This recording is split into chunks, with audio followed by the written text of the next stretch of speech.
There's a pretty one, Ulysses.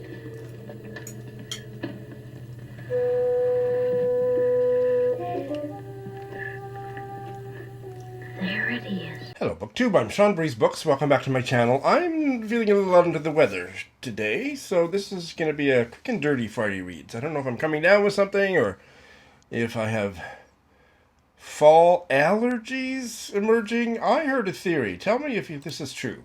I've never Googled it. I'll use you as my Google. But I heard that when you move across the world to a very different part of the world, it takes you about 3 years, something like that, to develop local allergies. And I haven't had any trouble with allergies for the last 3 years, but is that what's happening? I'm all stuffed up and blowing my nose, and I don't really feel too much else. Just kind of my head's feeling a little heavy and whatnot, but I don't know. Is it just allergies? Anyway, enough about that. So this is not going to be a particularly well edited or polished Friday reads, but I do have a couple things to tell you about. The first one is sad.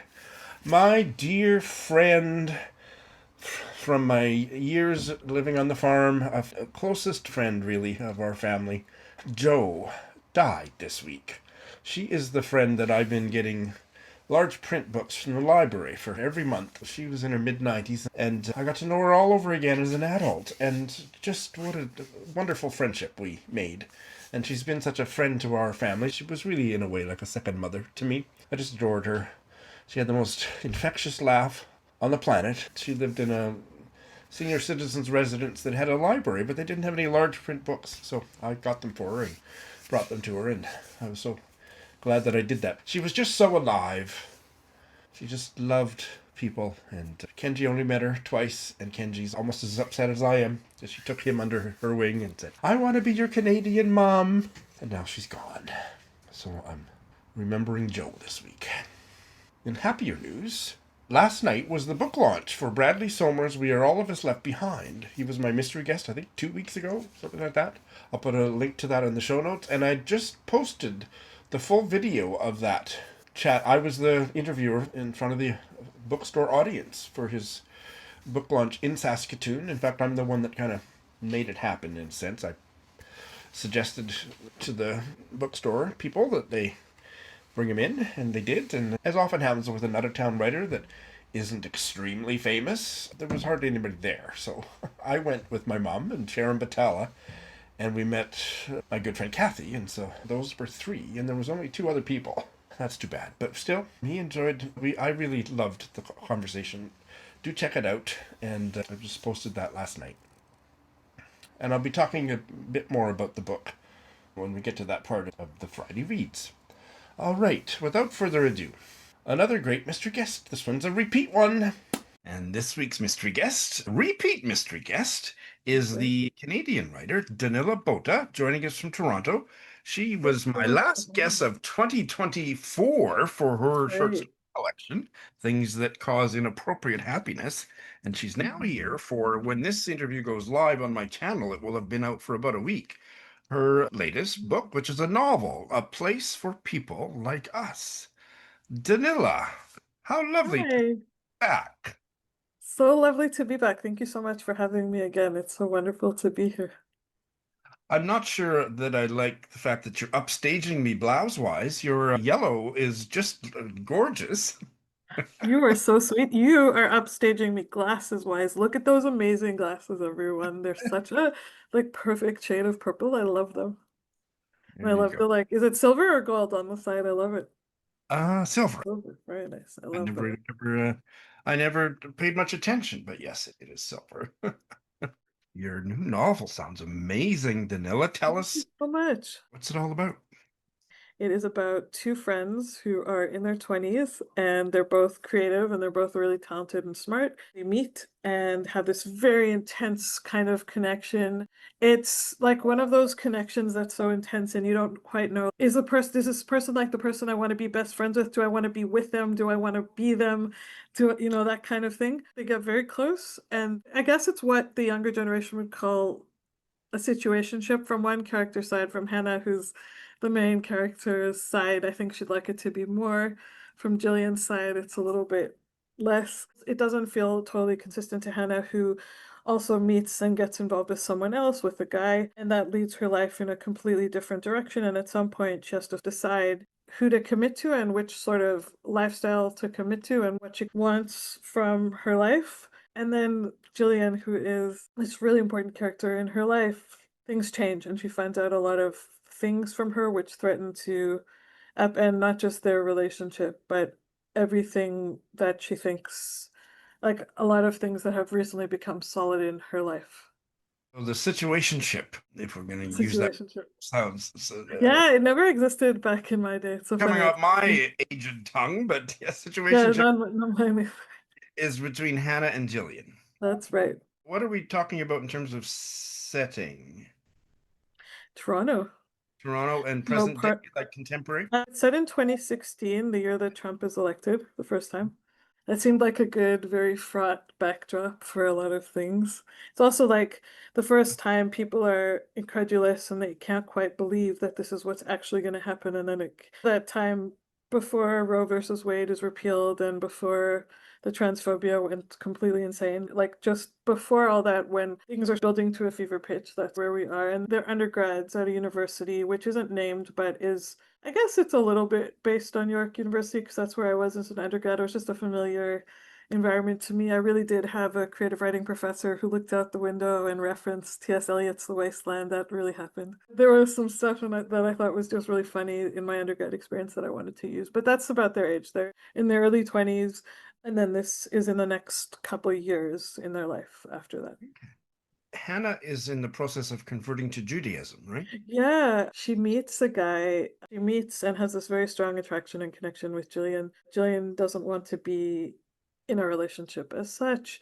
And Hannah is both someone who wants to make movies and a photographer and a filmmaker, but she's studying business at an elite business school at the university. And there's a guy in one of her classes, and it turns out that he's interested in her and he comes from a very different background than hers, and he's also Jewish. And they get involved a little bit more casually at first, and then eventually tells her that his background is modern Orthodox, and if they want to take their relationship to another level, that she'd have to convert to Judaism. Yeah, so there's quite a lot of tension. Jillian is actually Jewish, but because she's gay and because there's misogyny in every religion, and she has her own objections to a lot of things within it. She has a close relationship and a very supportive family, so she's got some ties to the community, but she worries about Hannah wanting to do this. It creates a lot of tension in all the areas of Hannah's life and even with her own family, Hannah grew up in a cult in rural BC. Hannah did. Okay, I saw a Mm. reference to cults, so that's that. Okay, Yeah, Hannah grew up in a cult. I find cults fascinating, and around the time when I was writing A Place for People Like Us, the Nexium story broke. And so I was just like in internet research, like every rabbit hole related to cults you can imagine, and I started reading about a Canadian cult called the Anthill Kids. I don't know if you no, had I heard about haven't. them. I also had not. Rosh Therio was their leader. And it's like this guy that fathered all these children. Basically, like Hannah's father was very much inspired by Rosh Therio. There was also all these women who had children with him, and he like lots of abuse allegations came out. He was eventually like Children's Aid was called. He eventually was arrested, like Hannah's father in the story. And beyond all of those things, there were women who chose to stay with him. Like he went to jail and they lost the right to see their own kids because they kept seeing him and visiting him in jail. That's how devoted some of these women were. That blew my mind and that was fascinating to me. And so like I was looking at like Hannah's mom ostensibly has moved on, has remarried. They're living like in a suburban sort of environment just outside of Hamilton, like very different life. But she's still in touch with Hannah's father, and every time something significant happens in Hannah's life, she's not supposed to be speaking to her dad, and she gets these emails from her father that he knows what's going on in her life. And the only way he could possibly know is if Hannah's mother is telling him things. So I was really fascinated by that, like the difficulty of people extracting themselves from these situations and what freedom looks like when you come from these type of situations and how difficult it is for people to completely let go of these things and to understand what that means and what that looks like. And also like I'm as a parent, like the idea that you would choose that over your kids was wild to me. So I really wanted to explore that too because I thought it was so interesting. So you mentioned a couple news stories that seems like they were a part of the germ of this novel. Is there anything more that you can tell us about where this story came from, or why this is the story you needed to tell at this time? It's a great question. A lot of the things I write come from multiple places at the same time. And then they come together in ways that even I don't fully anticipate or expect. I'm Jewish. I grew up modern Orthodox, but the family, the Goldwater family, and all of these people were not based on anyone or anything. I'm fascinated, for example, with white collar crime. There was a little bit of that in the story. I like epic, sprawling family stories and fascinating family history. So that was there. The parents' very complicated marriage. Naftali's parents' marriage being so complicated was just so interesting and fun to write. Yeah, like nothing was based on any one specific thing. It's just you take all the things that you're obsessed with and you work them into one story, like cults, religion, identity, friendship. Is a friendship like inspiring or is it toxic? Are you codependent or is it a really symbiotic relationship where things are really good, like where things are inspiring and exciting? Is that just part of being young? Is that part of just being in your 20s? And because I know you were my mystery guest for your latest short story collection, Things That Cause Inappropriate Happiness, and you are the queen of the short story, as far as I'm This is very concerned. You just kind, live and thank breathe you. short stories. So I'm curious, this is a novel. Did it start out as a short story, or why is this story, does it need the capaciousness of the novel rather than a short story?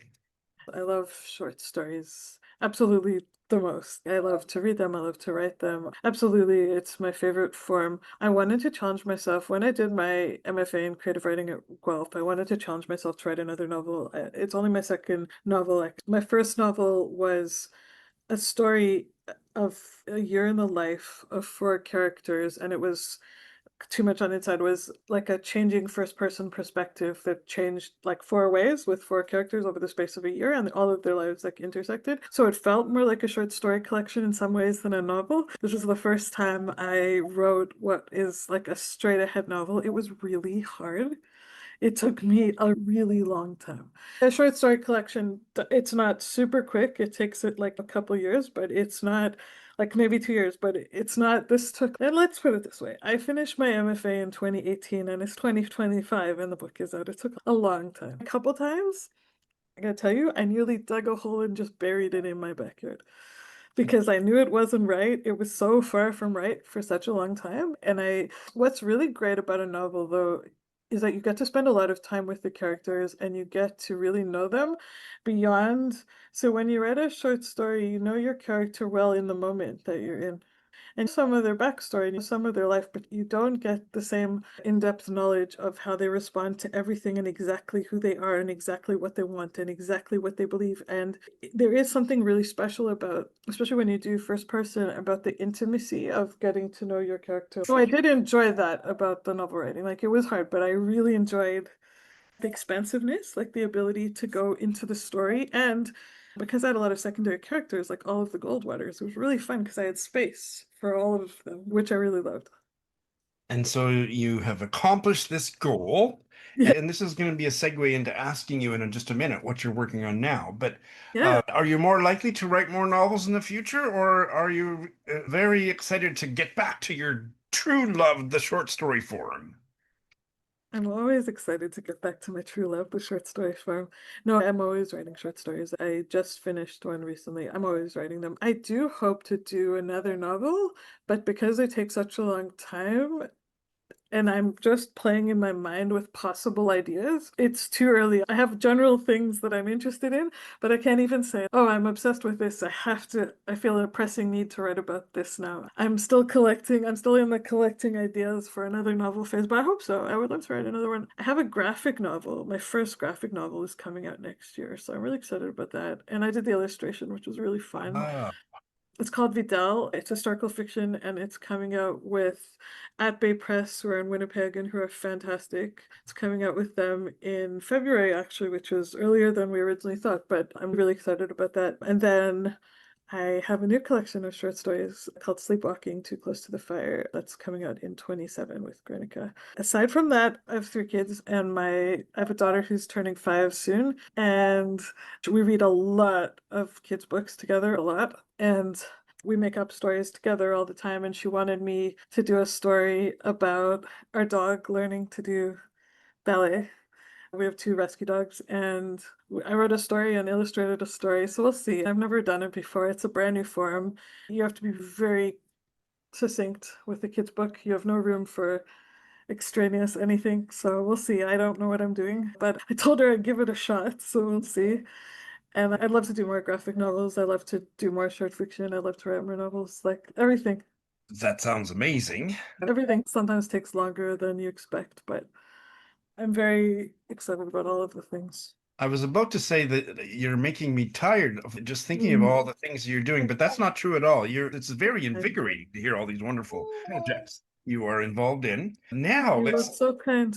let's switch over to some recent reading. What have you been reading recently that you'd like to Oh, recommend? yeah, I'm reading some really great stuff. So I just finished reading, I don't know if you can see this. It's called The Beauty and the Hell of It by Lynda Williams. It's an incredible short story collection. She is a writer from Calgary. She writes like the love child of Laurie Moore and Mary Gateskill. It's wry and sharp and brilliant. It's coming out next month with Guernica Editions. It's beautiful. And I had the privilege of mentoring Lynda at the Humber School for Writers. Got to work with her for 2 years. Let me tell you, the original drafts of these stories were brilliant too. So much so that I excitedly emailed Elisa York, who's an amazing writer and also the heads of the program, and said, "You won't believe how good these stories are. These are unbelievable. I'm almost worried that I don't have a job here. That's how good these stories are. They're amazing." And the collection is called The Beauty and the Hell of It. And it's amazing. She's an exceptional talent. Like, I'm Good. just excited for everybody to read this because it's really good. We're recording this at the end of August, so you mean it's coming out in September? In September, yes, it's coming out in September with Guernica Editions. Another amazing book that I just read recently is a collection of stories that's actually a collaboration with 4 novellas from 4 different writers. It's called Dead Writers, and it's a collaboration of John-Marc Ah-Sen, who's an amazing writer, Michael LaPointe, Cassidy McFadzean, who's amazing, and also from Saskatchewan, I think, and Naben Ruthnum, who's also amazing. 4 of my favorite writers collaborating by each contributing a novella. It's like a collaborative fiction project. They all deal with a theme of a bargain. Like there's a biographer who's looking at the career of a haunted literary. There's this famous haunted literary figure. There's a journalist entering into like a covenant that's a little bit diabolical. There's a tourist who's trying to stay sober while she travels. And there's a doctor who is complicit in a colonial scandal. So all 4 stories deal with little mildly Faustian bargains, and it's really good. 4 of the best writers, and it's published by Invisible, who's an amazing publisher too. Every single novella in here is excellent, and they all connect in a lot of expected and unexpected ways. Something I read recently that I absolutely loved is Heather O'Neill's Valentine in Montreal. Oh, I have It's yet to read anything by Heather it's O'Neill. what? No. Okay, you can't go wrong with any of her books. They're all incredibly beautiful. Her descriptions are sublime and otherworldly, and sensory and beautiful and unique. And she takes things that are gritty and makes them like glitter and shine. She has the most unusual and beautiful way of looking at and considering things. And her characterization is really beautiful too. Like the character of Valentine in Montreal has this like beautiful optimism despite living a life that's really sad. It's a really interesting project because you know how Dickens used to publish a chapter at a time of his books? So this was a collaboration with the Montreal Gazette because she lives in Montreal, and every month for a year or something like that, there was a chapter of Valentine in Montreal that was published in the Gazette. And That's then her daughter, yeah, and then her daughter is the illustrator and writer Arizona O'Neill. And Arizona did these like beautiful illustrations and the cover and the back and all that stuff in Valentine in Montreal. Like a what beautiful collaboration between them two. Like they're both like incredible and it's a beautiful book. the fascinating thing that I remember from my undergrad days is that Dickens published a lot of his stuff or all of his stuff serially like that, Yeah. and then he got a lot of feedback letters to the editor or whatever about the chapters, and the comments from the readers influenced where the story went to a certain degree. Interesting. So I'd Yeah. be curious to see if something similar happened for her. I'm always afraid to read too much or to know too much about the process of people whose work I love that much. But yeah, I'd be curious to know also, actually. Here's something that I probably noticed the first time I had you on my channel, but I certainly noticed it today. You are so eloquent about other people's writings that almost every sentence you said about the books that you talked about today could be a blurb on the back of those books.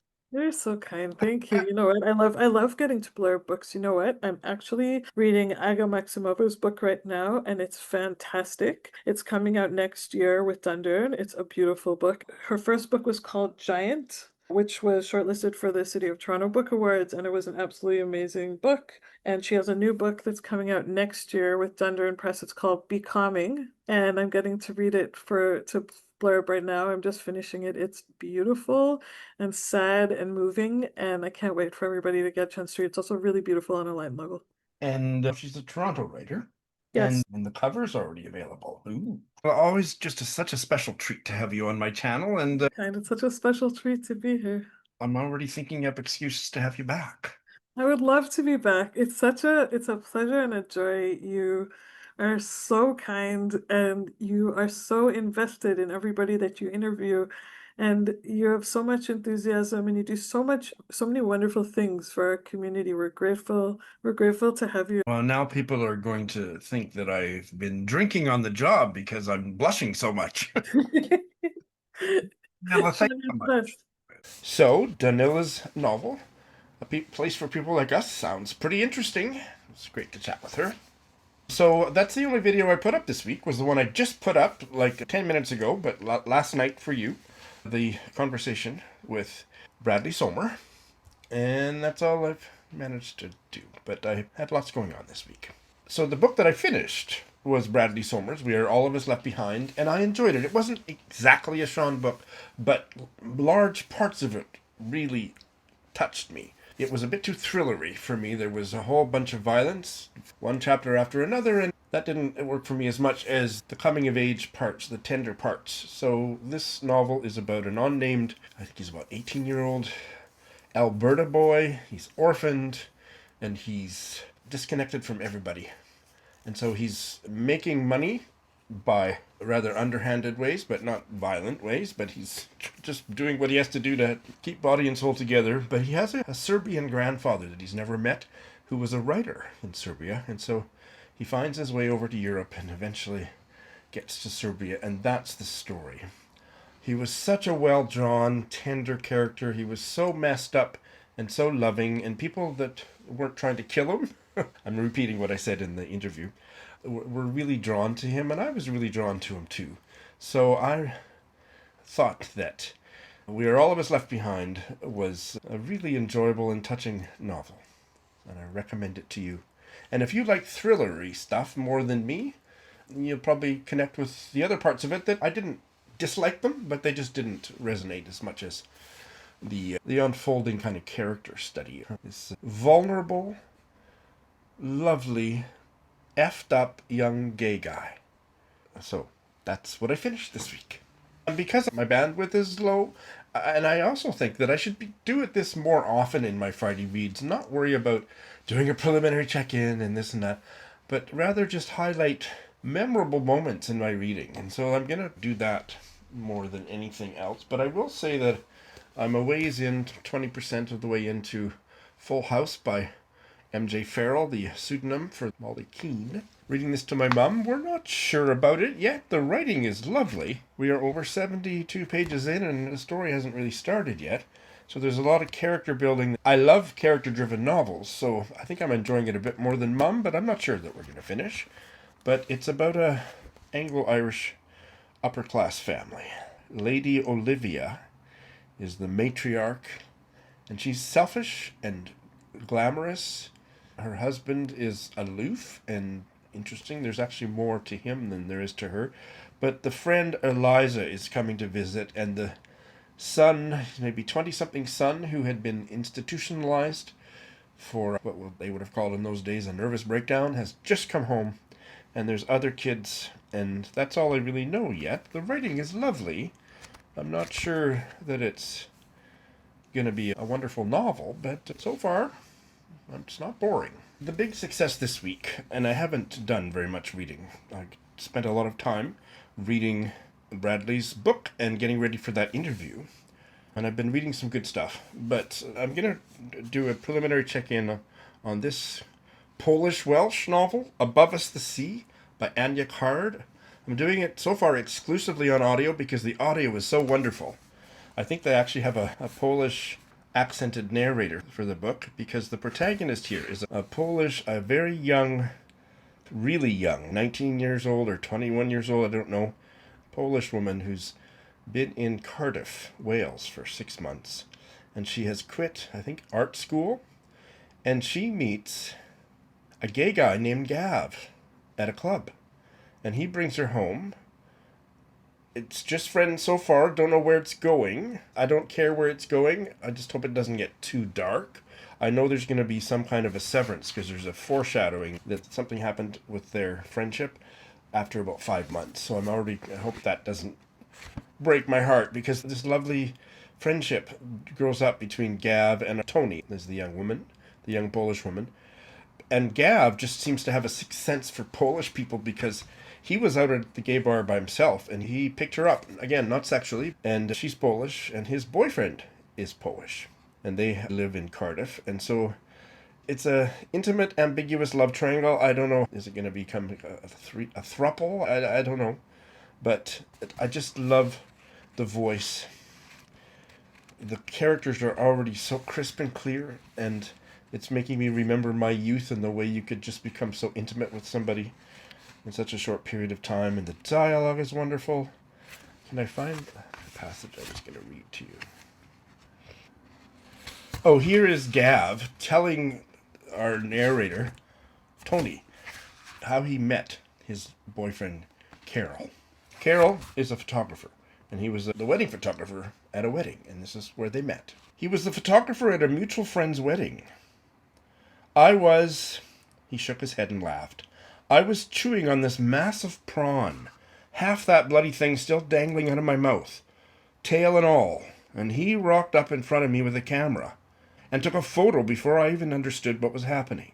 Gav took a sip of his gin and tonic and straightened up on the old cushioned bench opposite me. Once I swallowed that bloody prawn, I told him to stop being a prick-like. And do you know what he said to me? He turned back at me, his face beaming. I shook my head. He said he was no longer interested in taking anyone else's photos. All photos from the evening included me, pet. I wasn't even a close friend of the bride and groom. The bride was furious, bless her. He laughed and added with a wistful glint in his eye. I asked him to move in with me that night, and he did. You just know sometimes. So, yeah, this one has really grabbed me. I'm really enjoying this essay collection that I'm reading with Heidi of My Reading Life, Cold Fish Soup by Adam Farrell. Editing Sean here. In fact, it's pronounced Adam Fairer, as in who's the fairest of them all. Adam Fairer is fairer than Tom, Dick, and Jane. British guy based in Manchester. And I just have to tell you about this last essay we read called Save Burlesque Till Last. And it's about the author's mother. And she, in her 60s, starts up a burlesque dancing troupe. She's always dreamt of being on television, and she's just that kind of a person, very dramatic. And so she starts this up, and they are actually on Britain's Got Talent. And I'll put a link in the show notes, but if you Google, what were they called? The Ruby Reds. You'll find their audition or whatever on Britain's Got Talent. And she's the lead one. She's in the one in the middle. She's the oldest one. And people just loved it. Celebration of older women's sexuality and the diversity and beauty of all bodies. And he writes about, he was mortified when he found out that they were going to be on TV because he just thought people are going to laugh at my dear old mum. And he has to work through that, and he gets judged by a feminist friend about his misgivings about it. And so it's very entertaining, but also about a straight guy wanting to support his mum, but just worried about her making a fool of herself. It's very honest and very entertaining. It's worth the price of the book. I've enjoyed every essay, but this one, Save Burlesque Till Last, Heidi and I just absolutely adored. So that's it. I'm going to start one more book. This is going to be a buddy read with my patron, a big friend of my channel, Melanie. We're going to read The Slaves of Solitude by Patrick Hamilton. I've been meaning to read Patrick Hamilton forever, and this was one of the ones Melanie suggested, so I jumped at the chance. So I'm gonna. And just talking about all this with you has made me feel better. Yay for that. Thanks for watching.